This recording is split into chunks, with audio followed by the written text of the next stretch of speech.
Hey everyone, welcome to Tuesday. It's Jim, it's Amadeus, and last night, my friend, we actually got a very entertaining um, game in the that went into overtime in the Monday Night Football game.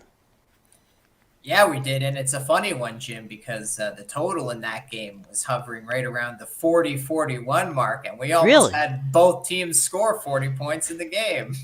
Yeah, that's funny. I mean, I didn't know that that was that high.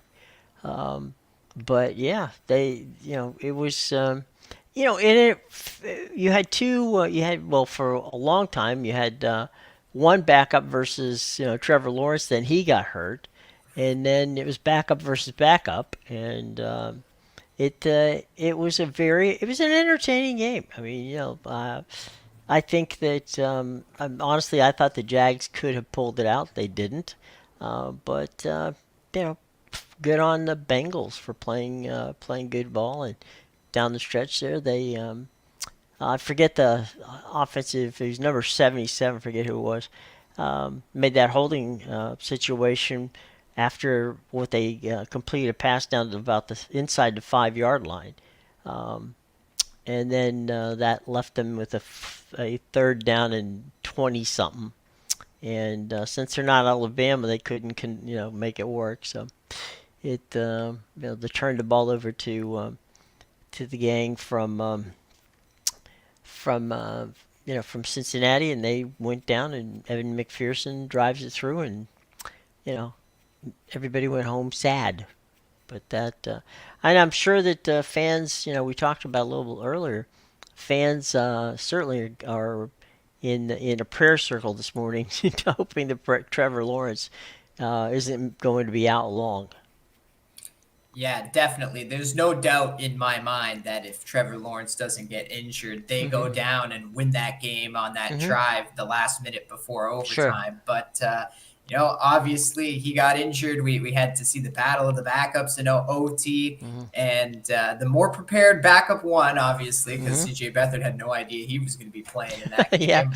But yeah, I think the shocking thing was that Trevor Lawrence he didn't get carted off. He kind of had Yeah. I don't know if you saw he had two guys Yeah. help him to the locker room, kind of limping. And from Right. what I saw on the injury report this morning, Hmm. it seems like he's day to day at the moment. They haven't really ruled him out for the season. Obviously, he's got to get his MRI, but there's some optimism that it's just like a high ankle sprain that's going to keep him out a few weeks as opposed to the whole season. Right. I think from what I saw in the reports today, early reports, was that it was a severely sprained ankle, and if that's the case, they feel that maybe. And this time of this year, the good news is you don't really have to practice much. If you've had your reps, you've played the games.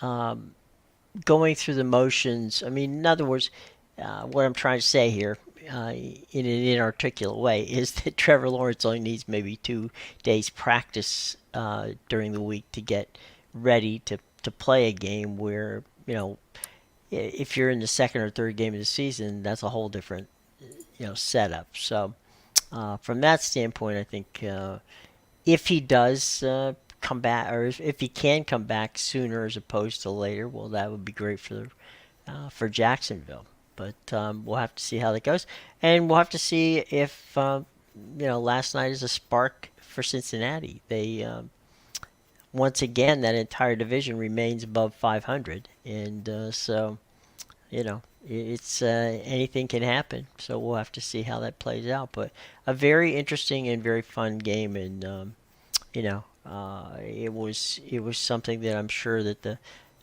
certainly the Monday night crew is not used to those kind of close and entertaining games. So the boys got one last night. Yeah, definitely. So it's good to see. Hopefully, we'll Hmm. get some more. Even though the Thursday night game is Patriots Steelers, so might be right back to the clunkers. Well, this But might be Sunday another night, 6-0. Yeah. yeah, but Sunday night I think we get what Cowboys Eagles. So Yeah. so Hmm. they balanced it out a bit. Yeah. They gave us something something to gnaw on there. And two Let's. Monday night games, I think, right? What's that? I'm sorry. I think there's two Monday night games this week. I saw. Uh huh. Yeah, coming up. So yeah, they're gonna have some options. So this is the time of year when you get some Saturday games, you get some double Monday games, you get some. Obviously, you get Thursday and Sunday games. So and now they're in flex ability, so they can flex these games. So not that they would flex the Eagles and the Cowboys, but definitely interesting. All right, so SI, I'm sorry, not SI, Sporting News came out with their power rankings, and guess who's number one? If it's not 49ers, we're gonna have a problem, Jim. It's the 49ers, my friend. Better be the Uh, 49ers. they will host Seattle this week. Um, and our buddy uh, Bill, Bill put together a really nice setup here, and it's. He said he was watching George Kittle uh, on a catch and run, and on Sunday, thinking to himself, "Who's gonna tackle this guy come January when it's cold and icy outside?" Um, he said the 49ers have four skill players that have the ability to break a team spirit, and compared to maybe two on any other team. He says, I frankly don't see, this is once again Bill Brenner saying that he he frankly doesn't see a team in the NFL right now that can beat this team. And he should put under that an asterisk that he got that information from you. Yeah, that's this. Obviously, we've been saying it all year. That's the main point I've been hitting on about this team all year with the skill players. Every position on the offense, it feels like it has one of the best skill players in the league. Yeah. So, yeah, and obviously, Brock Purdy, I think has done enough to prove himself as definitely an upgrade over Jimmy G. If not, he's definitely improved himself as a competent NFL quarterback. So I think the 49ers, it's tough to beat them. Like you got Debo Samuel, George Kittle, Christian McCaffrey. Right? You can't double everybody. No. I mean, you just named three guys that are franchise players on any team in the league, and they're all on the same team. Yeah. Yeah, and like how do you cover this? You can't, like I said, you got to choose who you want to double. You can't double Hmm. them all, or guess what? You're gonna have Brock Purdy running 100 yards for the touchdown himself because you're gonna have two guys rushing him. Right. And I think he's proven that he's not Mr. Irrelevant any longer. It's that tag is long since passed. They've got the Eagles at number two. Bill Bender. Bill was on the radio in Philadelphia on Saturday, and prior to the game, which he, by the way, said that the 49ers would win. Um, and he said, what if, and this was Saturday, he said, what if the 49ers beat, the Eagles decisively? He says, would that perhaps refocus them? Much like as he said, the 49ers had a tough time in Baltimore.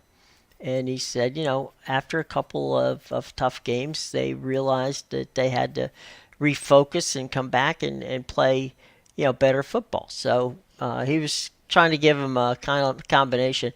I know Bender, he was trying to say, I still think they're going to win, but oh, by the way, maybe this would be the best thing for him. And if you know anything about Philadelphia fans, no, they didn't believe that was going to be the best thing for the team. But the Philadelphia Eagles are number two. Baltimore Ravens at 9-3 are number three. They play the Rams this week at home. They have the number one offense. I'm sorry, the number one defense in the NFL and the number seven offense. So it's kind of hard to find a chink in the armor of John Harbaugh's team. Yeah, I would probably switch those two. I would have the Ravens number 2 and the Eagles Mm-hmm. number 3 myself. But Yep. yeah, yeah, that's how I would have it. I wouldn't argue with that. I might even have Detroit ahead of them, and Detroit's number 4 on Bill's list. The Lions, they just haven't been this good. They haven't been this good since 1962.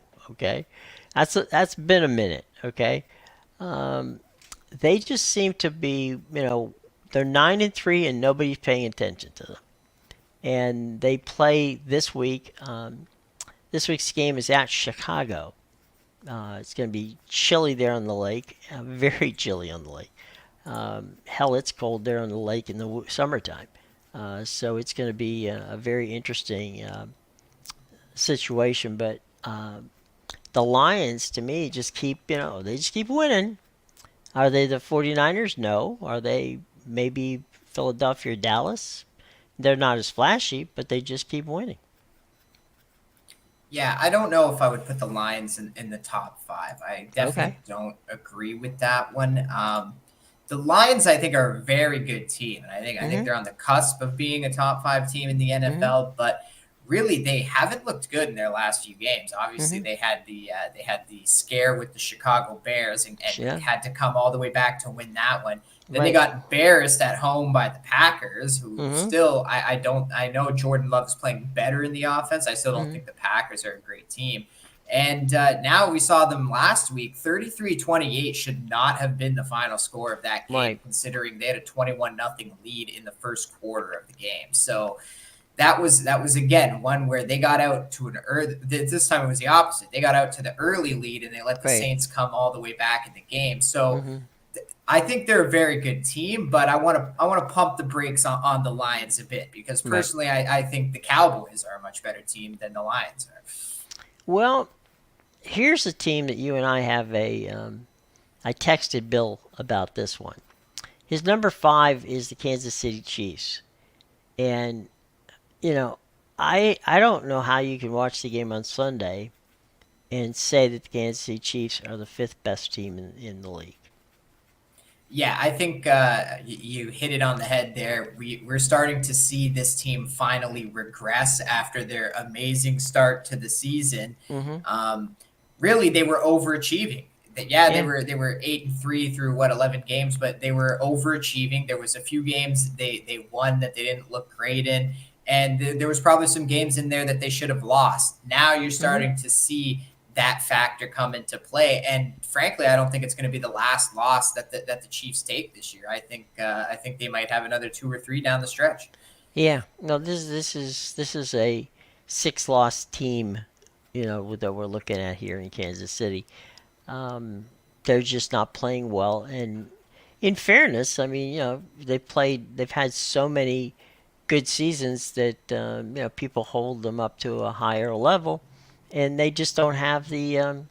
They turned over a lot. I mean, you can't lose as many wide receivers as they lost, and still be as potent as they are.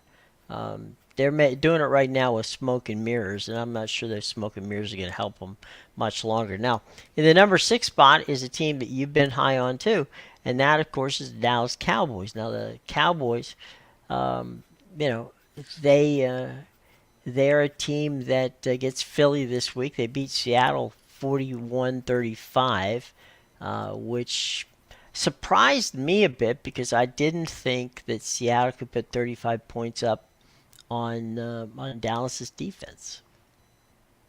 Yeah, that was a very interesting game.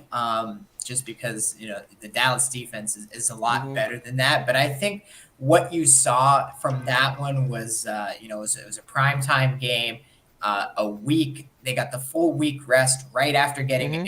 embarrassed at home in a divisional game on Thanksgiving, not just prime time, but Thanksgiving Right, prime time.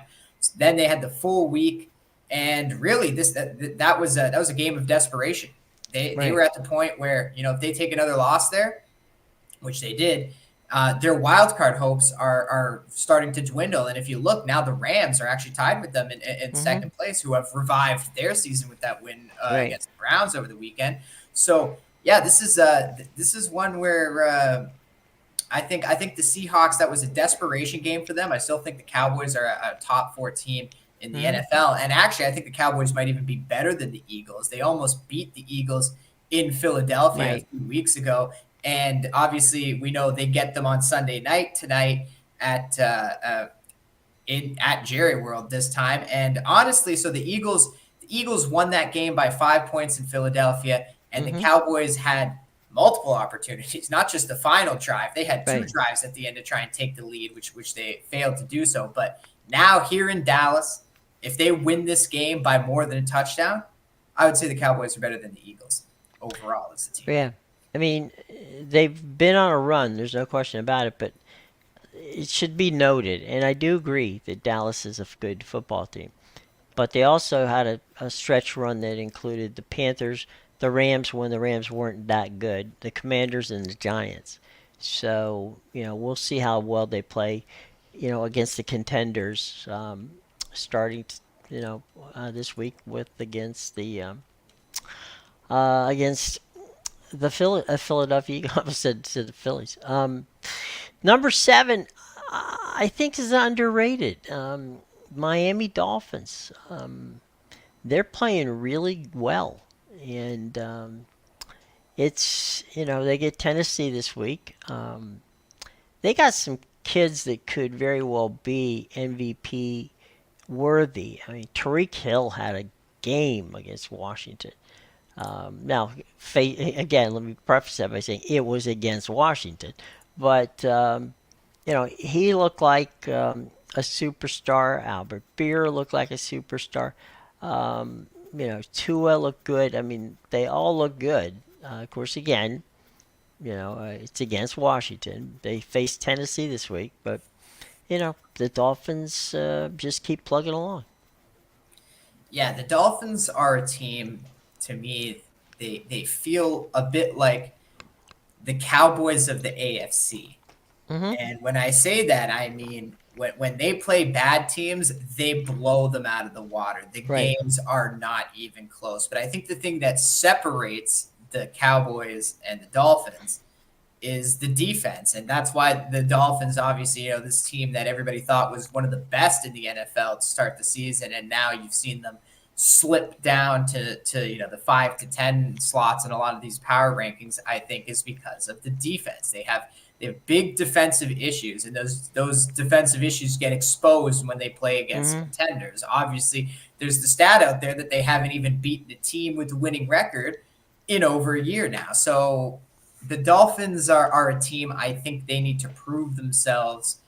If you're going to have a bad defense and continue to play bad defense, you need to prove yourself against these teams with winning records. If you can't beat the teams that are better than you, then yeah, those defensive issues are going to be something that continues to hold you back. But I mean, we've seen it in the past where sometimes the offense is just so good, the defense doesn't matter. But the Mm-hmm. Dolphins, it seems the Dolphins against these better teams, they just aren't there yet where the offense can Mm-hmm. overpower the That's fair. defensive troubles. Number 9 is the Houston Texans. They're at 7-5, and you know, here's something about Houston that we should consider. You know how we talked about in baseball this year that the excuse me, the Baltimore Orioles and the Arizona Diamondbacks, were a season early. I think maybe the Houston Texans are that type of team in the NFL. I say that because eh, their corners, their edge rushers, and their quarterback are all still on affordable rookie contracts. Okay, so I'm geeking into my sports business acumen here. Uh, that leaves a lot of cap space. So whatever issues they have on defense and offense, they're going to have a lot of money to spend that other teams don't. And so if you got your if you got your cornerstone players, because that's the cornerstone players normally are your corners, your edge rushers, and then your quarterback. You're in pretty good shape to be the sexy pick for maybe Super Bowl next year. So I think Houston's a year ahead of schedule, but they really have a good future. It looks like to me. I'm not saying they're going to make a Super Bowl. I'm not saying that, but I'm just saying Houston fans have suffered through some pretty bad years. I don't think they're going to suffer, in the next few years. Yeah, I definitely agree with that. They have a very bright future, and this is a team that you're seeing is ahead of schedule. Obviously, even never mind the Hmm. players. Even D'Amico Ryan's is in his first year as the head coach, so he hasn't even really established himself there Hmm. the way he would want to. So I think this team, yeah, it's only going to get better. But at the same time, I think they've overachieved a bit this year. Oh yeah, no Because, question. a lot of their wins have been in closer games, Hmm. and yeah, as you said, it's one of those things where they have a very young team. Now, I Hmm. don't know if I'm ready to put this team in the top 10 for power rankings, Hmm. but they definitely have been. We've talked a lot about how they've been the biggest surprise in the NFL this year, Right. at least for me anyway. They've been the biggest surprise. I don't know if they're a top 10 team just because they're so young. And I think what you're seeing, it's similar in the Premier League, what we saw Arsenal do Uh huh. last year. I think Arsenal even though they didn't end up winning the Premier League title, they were a team that was ahead of schedule. They made a lot of Hmm. good moves, and obviously you see they are leading the league, or they're close to Hmm. leading the league this year. So it's one of those things where I think, yeah, you're getting this Texans team overachieving with all their young players. Are they going to be the same team next year? No, they might even take a step back because it's going to Hmm. be hard to replicate the way they played this year. But is the future bright? Absolutely, because I think, as you said, they're going to be able to spend some money in the offseason, work on the needs, and obviously they have a ton of young players, and they Right. seem to be developing well under D'Amico Ryan. So it's a Hmm. very interesting team. Yep. Now here we are at the 6-6 Green Bay Packers, finishing our top 10. Now the Packers are still in the hunt for a playoff. Let me give you their last their last 5 games.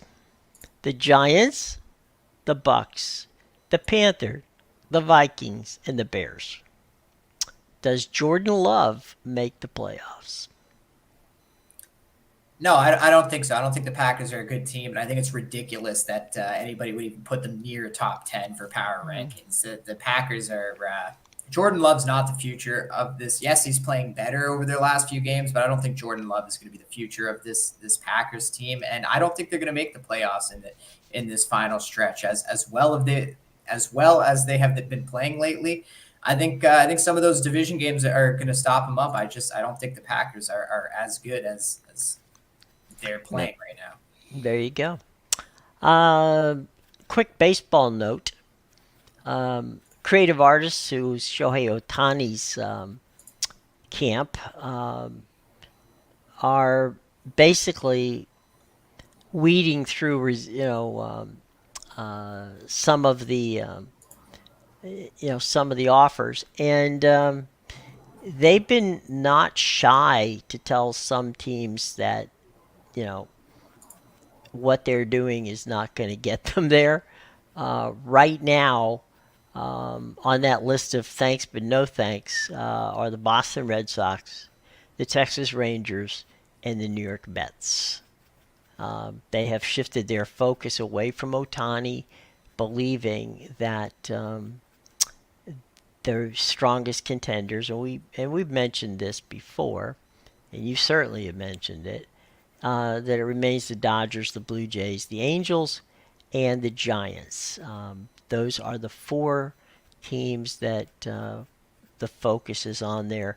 Um, the Cubs are not pessimistic about their possibilities, but they're also not optimistic either. They feel that um, you know they'll make a run, but they just think that his focus and CAA's focus remains, in Southern California with either the Dodgers or the Angels. and well, up the coast in Northern California to the Giants, and then of course up the coast and then across the country to Toronto. As you say, I think that it would be amazing if the league had a team in Vancouver, because that would be one heck of a a landing for them. So we'll see, but that's where our Otani watch is today at this point in time. Yeah, it'll be interesting to see. I still don't know why he would want to come to Toronto, but Hey, you can go see him play. Well, you can go see yeah, him play anyway if he ends up in the American League. But yeah. it's going to be one of those kind of things. Tomorrow we're going to take a look at the Associated Press college basketball.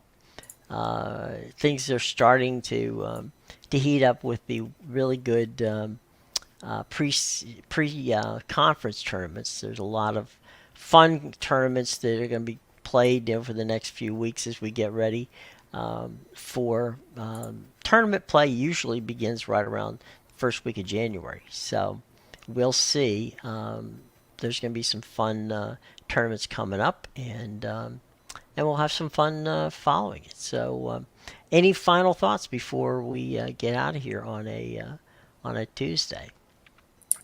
I'll just let the people know, they can get my premium picks at bigal.com, pickadvisor.com, and theinsidersroom.com. The links are in the description below. I'm Mm-hmm. coming off a hot 4-0 day, so Whoa! make sure you go get my picks. I just had one play start for the day, but I still have two college basketball, one NBA to go, and I also have a free play up in college basketball Oh, on okay. Indiana plus 7.5 against Michigan tonight. And if you Well, that's were a conference game following, already.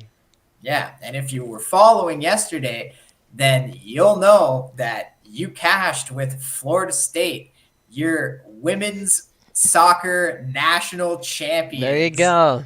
I said they were going to You destroy said it yesterday. Stanford, Yeah. and they won that game 5-1. It wasn't even close. There was Whoa! never even a doubt. Florida State finished the season 15-0-1 this year, Wow. one draw and 0 losses in 16 matches. Phenomenal team. They looked like Manchester City out there. And honestly, I watched that game start to finish. It was way more entertaining to watch the MLS. So college women's soccer, that's where it's at. Florida State, your national champion. So we all feel bad for Florida State not getting in the football playoffs, but we can all sleep easy knowing they brought home one national title this year. Well, there you go. It's funny too because they finished undefeated as well. So, you know, they got, but they got to. That's one of the good things about all the NCAA divisions except for football, and that is they get to finish it on the field, and you play your way out, and that's they do that in this FBS rankings. So there's that. And one quick note, we'll get to it tomorrow when we talk about the college basketball, and that is a proposal from the NCAA that, and this of course is a proposal should have been made a long time ago, and that is that football schools break away from conferences. Basically they would be football. This would not be a football only conference. It'd be just football away from the conference aspect of it, where they would break down the top echelon of colleges who can pay the NIL money and who can compete on the highest possible level, and then there would be a subdivision below that. So that's something that was proposed by the NCAA. I don't think that's going to get done, but it's an interesting thing to chat about. So we'll catch up on that tomorrow. But some things to be, some homework for you all to do tonight. You can read up on that. We'll have some questions, have some answers. We'll see what we can do to answer some of that stuff for you tomorrow. So tomorrow, NCAA college basketball conversation. We will check in on what's going on in the MLB winter meetings. And AMEDEUS will be back with more opportunities for you guys to take advantage of his knowledge and win a few bucks. So that, my friends, is what we call a good day. All right. All right, everybody. Have a wonderful day, speaking of good days. And we'll be back tomorrow. Until then, for Amadeus, I'm Jim. Take care.